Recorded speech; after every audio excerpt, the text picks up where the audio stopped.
안녕하세요. 오늘의 엄마 창업가 커밍비 박지연 대표님을 소개합니다. 안녕하세요.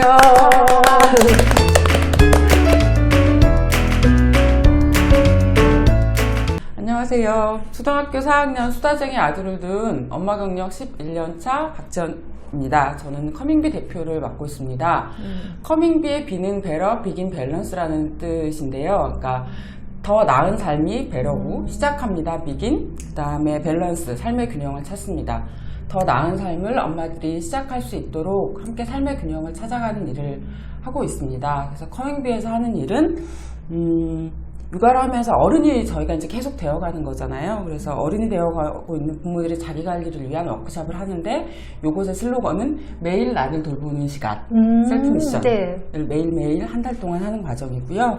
그리고 책 읽는 엄마 아빠들의 북클럽을 운영하고 있습니다.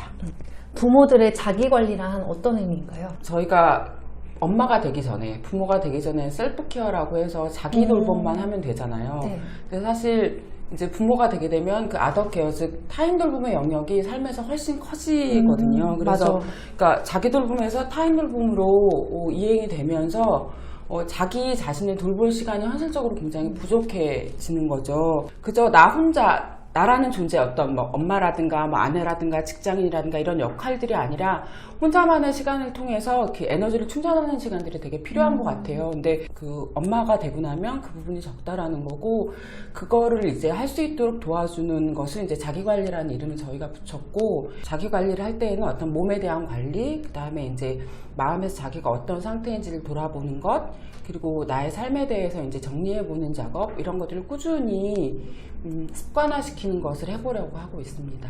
아니, 이게 뭔가 삶의 이런 변화를 만들어내는 그런 워크숍이잖아요. 네. 그리고 이 부분은 어떻게 보면 라이프 코치로서의 역할도 같이 하시는 것 같거든요. 제가 네. 보기에는. 네. 그러면 혹시 이 커밍비를 창업하시기 전에 관련해서 뭐 코치라든가 심리상담 쪽 이런 관련된 직업을 갖고 계셨나요? 아, 그렇지는 않아요. 그럼 창업 스토리를 한번 뺄까요? 네네.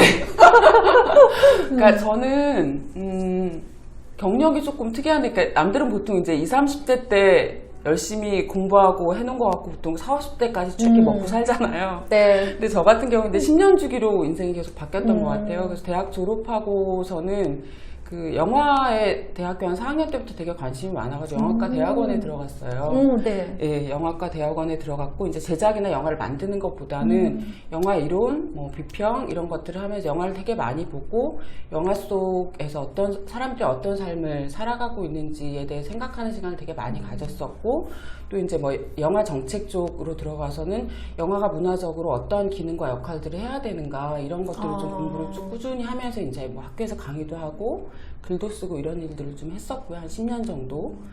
그리고 나서 이제 취직을 했죠. 그래서 어떤 대한민국 직장인의 삶을 피부로 느끼는 시간을 가지게 됐었고, 이제 경기콘텐츠진흥원이라는 곳에서 경기도에 있는 이제 콘텐츠 기업들 지원하는 정책 연구, 신규 사업 개발 이런 것들을 한 10년 정도 했었어요. 그리고 퇴사하기 한 2년 전부터는 이제 경기 콘텐츠 코리아 랩이라고 해서 그 콘텐츠 창작자를 지원하는 사업들을 했었는데, 이때 제가 자극을 되게 많이 받았었죠. 네. 그러니까 이제 거기서의 콘텐츠는 뭐 이런 앱 개발이라든가 이런 IT 콘텐츠뿐만이 아니라 정말 우리가 보통 예술로 얘기하는 콘텐츠들 있잖아요. 그 콘텐츠를 만드는 사람들이 그걸 사업화할 수 있도록 지원하는 곳이 콘텐츠 코리아 랩이었거든요.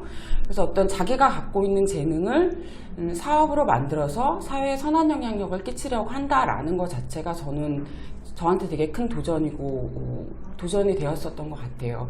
그리고 어쨌든 이제 30, 40대, 20대, 30대, 40대를 돌아보면서 큰 틀에서 저는 이제 제가 하고 싶은 일을 하기는 했었어요. 큰 틀에서 제가 하고 싶은 일을 하기는 했었는데, 이 직장인으로서의 삶은 이 정도면 됐다. 그리고 남은 삶은 좀 더 사회에 기여하는, 그리고 남한테 정말 선한 영향력을 끼치는 일을 하면서 살고 싶다는 생각을 육아휴직해서 출산휴가하고 육아휴직하면서 그때 막 이제 책을 진짜 보기 시작했었는데, 그때부터 그 꿈을 키워왔었던 것 같아요. 저희는 이제 경기도 산하기관이니까 그 경기도에서 요청하는 어떤 공익적 가치를 갖고 있는 일을 하는 것이긴 하지만, 그것이 어떤 요구되어지는 일이잖아요. 물론 그걸 하면서 많은 큰 기쁨이 있었지만, 내가 나의 역량으로 나의 일을 하고 싶다는 욕구가 굉장히 높아졌었던 것 같고요. 그래서 이제 퇴사하고 나서는 그 방향만, 아주 큰 방향, 그 다음 세대를 돕는 일을 하겠어라는 큰 방향만 있었고 깊게 들어가지는 못했었고요.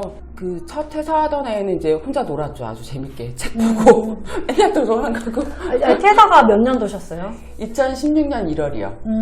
2016년 1월이었고 그때는 이제 쭉 그 책 보고 뭐 놀고 공부하고 그의 봄이 생각나네요. 지금 자유의 봄. 네, 자유의 봄. 네.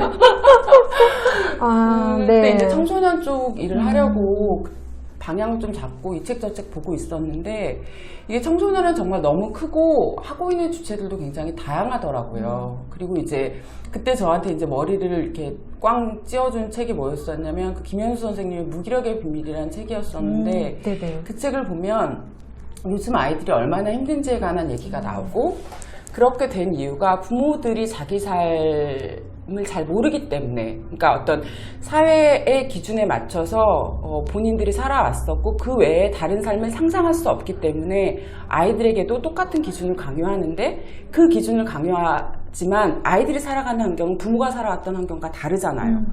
그러니까 이 갭이 계속 커지면서 아이들이 이제 무기력으로 빠진다. 크게 말하면 이제 그런 틀이었었고, 청소년은 고민하면서 그 책이 저한테 다가왔던 이유는 청소년과 관련한 주체가 청소년 자신, 학교, 그 다음에 부모 이 셋이 있잖아요. 근데 뭐 저희가 학교에 대해서 되게 비판적인 이야기들을 많이 하지만 그럼에도 불구하고 청소년들도 굉장히 많이 바뀌고 있고 스스로 다른 삶을 살아가기 위해서 애쓰는 애들이 되게 많잖아요. 학교 그만둬서 정말 자기 삶을 만들어가는 친구들도 있고 학교도 뭐 거꾸로 교실이다 뭐다 해가지고 스스로 변하려고 하는 움직임들이 또 젊은 선생님 중심으로 되게 많이 있어요. 그런데 이 두 주체가 아무리 열심히 해도 부모가 생각이 같이 바뀌지 않으면 제일 큰 장벽을 여기서 만나게 되거든요. 그러면서 이제 부모 쪽으로 관심이 가게 됐었어요. 그래서 그러면 이들이 다 같이 좀 더 건강하게 살아갈 수 있는 방법이 뭘까라고 생각했을 때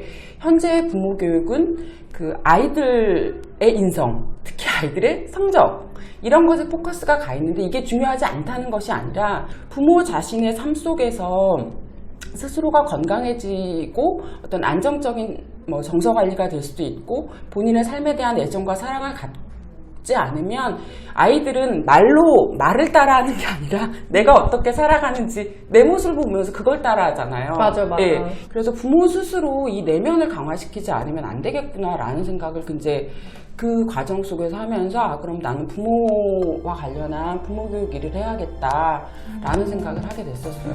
부모가 크는 만큼 아이도 큰다. 그래서 그 슬로건이 그런 맥락이에요.